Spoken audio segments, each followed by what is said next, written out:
नमस्ते। अभी पिछले साल से हम ये देख रहे हैं कि भारत की जो निर्यात पॉलिसी है और उसमें मिलने वाले जो लाभ हैं और भारत सरकार की जो अ,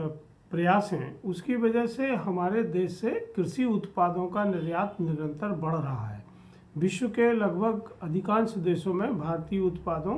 की एक्सेप्टेबिलिटी है और अब वहाँ भारत के निर्यात की संभावनाएं बहुत ज़्यादा हैं और बहुत सारे देशों में हमारे भारत सरकार ने एग्रीमेंट किए हैं, समझौते किए हैं व्यापार के,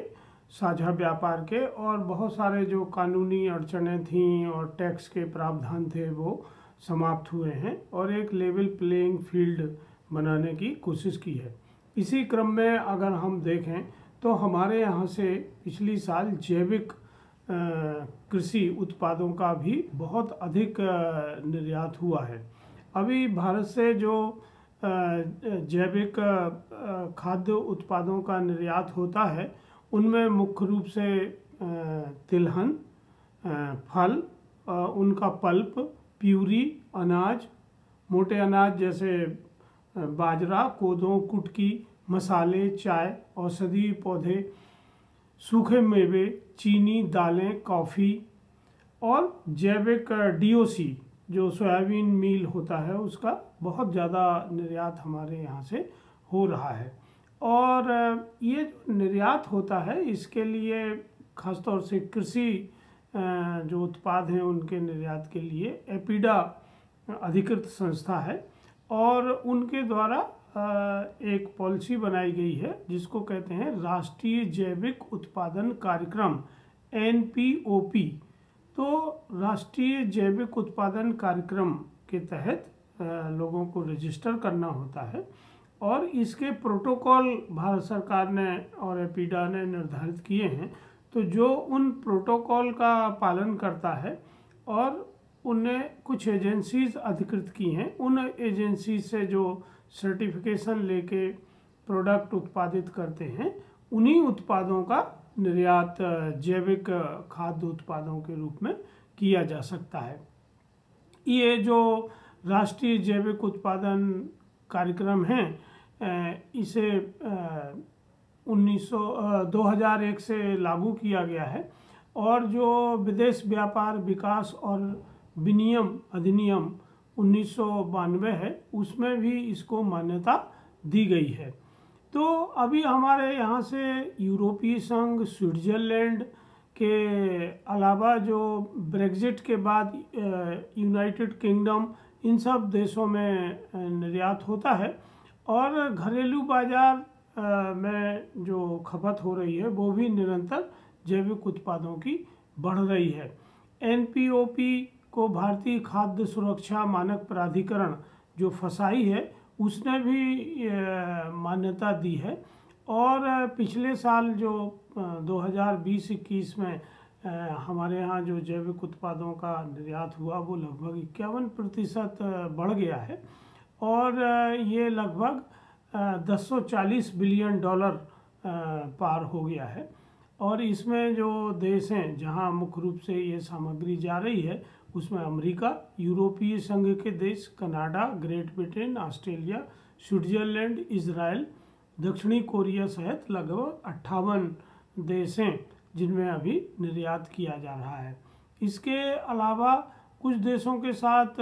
हमारी सरकार की बातचीत चल रही है जहां निर्यात की संभावना है। इसमें ताइवान, कोरिया, जापान, ऑस्ट्रेलिया, संयुक्त अरब अमीरात और न्यूजीलैंड हैं और उम्मीद है कि ये बातचीत जल्दी पूरी होगी और वहाँ भी हमारे जैविक खाद्य उत्पाद निर्यात होना आसान हो जाएगा। तो हमारे किसान साथी और संस्थाएं जो जैविक खाद्य उत्पादों के उत्पादन और प्रसंस्करण का काम अभी कर रहे हैं उनके लिए ये बहुत अच्छी अपॉर्चुनिटी है और हमें ये देखना चाहिए कि जिस तरह के उत्पादों की मांग विश्व व्यापार में है, अगर हम उस तरह के उत्पादन उस प्रोटोकॉल को पालन करते हुए प्रमाणीकरण संस्था से प्रमाणीकरण लेके बाज़ार में ले जाते हैं तो न केवल हमें उसकी बहुत अच्छी कीमत मिलती है बल्कि हमारे लिए नए बाज़ारों के अवसर भी उपलब्ध होते हैं। तो अभी मुख्य रूप से जो राज्य हैं जहाँ जैविक खेती के लिए सबसे ज़्यादा भूमि को अधिसूचित किया गया है, इसमें मध्य प्रदेश का स्थान पहला है। इसके बाद राजस्थान, महाराष्ट्र, छत्तीसगढ़, हिमाचल प्रदेश, जम्मू कश्मीर और कर्नाटक राज्यों का स्थान आता है। और इसमें कृषि की भूमि है और वन भूमि है, क्योंकि वनोपजें भी जैविक खाद्य उत्पादों के तहत ही ट्रीट की जाती हैं और उनको मान्यता मिलती है। तो जो लोग जंगल से शहद, जड़ी बूटियाँ और तरह तरह के फल एकत्र करते हैं और निर्यात करते हैं, उनको भी इसकी सुविधा दी जा रही है। तो अभी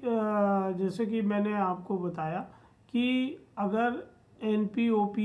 के दिशा निर्देशों का आप पालन करते हैं और एपीडा की साइट पर जाके रजिस्ट्रेशन करते हैं, तभी आपको इस सुविधा का लाभ मिलेगा। और जो भारत सरकार निर्यात को प्रोत्साहित करने के लिए जो सुविधाएं दे रही है, जो इंसेंटिव दे रही है, उनका भी लाभ आपको एपीडा के